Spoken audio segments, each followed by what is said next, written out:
किसान साथियों, आज के इस वीडियो में हम बात करेंगे जीरे की फसल में सल्फर के बारे में। जीरे की फसल में सल्फर कब डालनी चाहिए और कितनी डालनी चाहिए, इसी के बारे में इस वीडियो में बात करेंगे। और सल्फर के प्रयोग से क्या प्रभाव पड़ता है जीरे में, ये भी बात करेंगे। तो किसान साथियों, आप ये वीडियो पूरा अवश्य देखिए, पसंद आए तो लाइक कीजिए और चैनल को सब्सक्राइब भी कीजिए। किसान साथियों, यहाँ पर आप जीरा देख रहे हैं जो अभी काफ़ी छोटा जीरा है, लेकिन फिर भी कई बार जीरा है वो बहुत ज़्यादा पीला पड़ जाता है, क्योंकि जीरे की फसल में या तो नाइट्रोजन की कमी हो जाती है या सल्फर की कमी हो जाती है। नाइट्रोजन और सल्फर की कमी के कारण जीरा पीला पड़ता है। तो अगर जो नई पत्तियां पीली पड़ रही है, इसका मतलब है कि इसमें सल्फर की कमी है। तो आप सल्फर का छिड़काव कर सकते हैं, वो भी यूरिया के साथ में। जैसे कि यूरिया में नाइट्रोजन की मात्रा होती है, तो नाइट्रोजन और सल्फर दोनों की पूर्ति हो जाएगी, जिससे कि आपका जीरा कहीं पर भी पीला नहीं पड़ेगा। तो अब हमें सल्फर कब डालना चाहिए? जैसे जीरा एक तो आप बुआई करते हैं, उस समय आपको सल्फर बेंटोनाइट होता है, वो अवश्य डाल देना चाहिए। अगर आप नहीं डालते हैं तो 50 दिन की फसल होती है, तब तक आप उसमें सल्फर बेंटोनाइट डाल सकते हैं। सल्फर बेंटोनाइट जो दाल की तरह दिखता है, इसमें 90% सल्फर की मात्रा होती है और 10% बेंटोनाइट होता है। तो ये आप डाल सकते हैं। अगर आप सल्फर बेंटोनाइट अब नहीं डालना चाहते हैं तो 90% जो सल्फर होता है वो पाउडर के रूप में आता है, वो भी डाल सकते हैं। ये पाउडर रूप में जो सल्फर है, ये आपको 2-3 बार जीरे में डालना है, और हर बार यूरिया के साथ में आप इसका छिड़काव कर सकते हैं।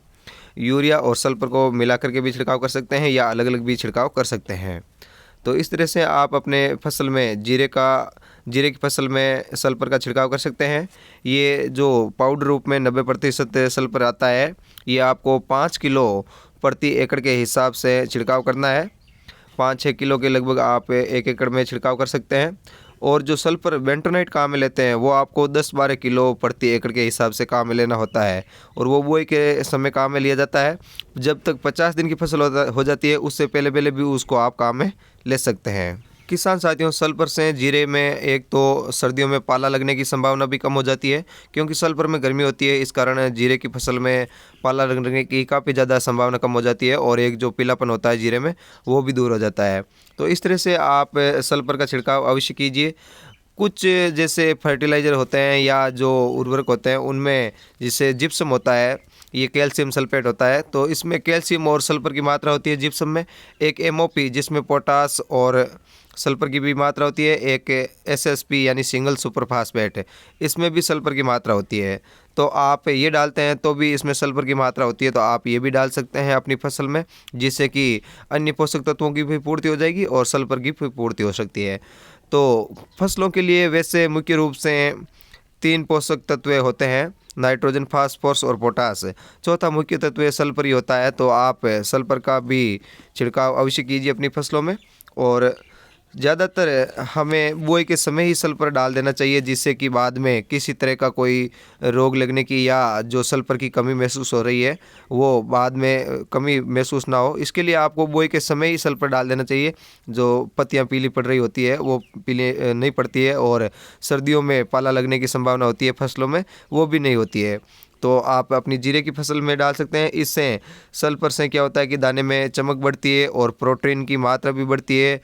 तेलीय फसलों में तेल की मात्रा भी बढ़ती है, और दलहनी फसलों में प्रोटीन की मात्रा बढ़ती है।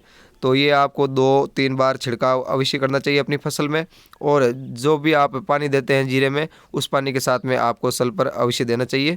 और आप देख सकते हैं किसान साथियों, आपके खेत में अगर जीरा जब तक 60-70 दिन का, 80 दिन का हो जाता है, उससे पहले पहले आपको इसमें सल्फर दे देना चाहिए।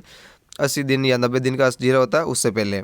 तो 3 महीने तक आप जीरे की फसल में अगर ये खुराक देते हैं, तो आपका जीरा काफ़ी बढ़िया होता है और चमकीला जीरा होता है। धन्यवाद किसान साथियों।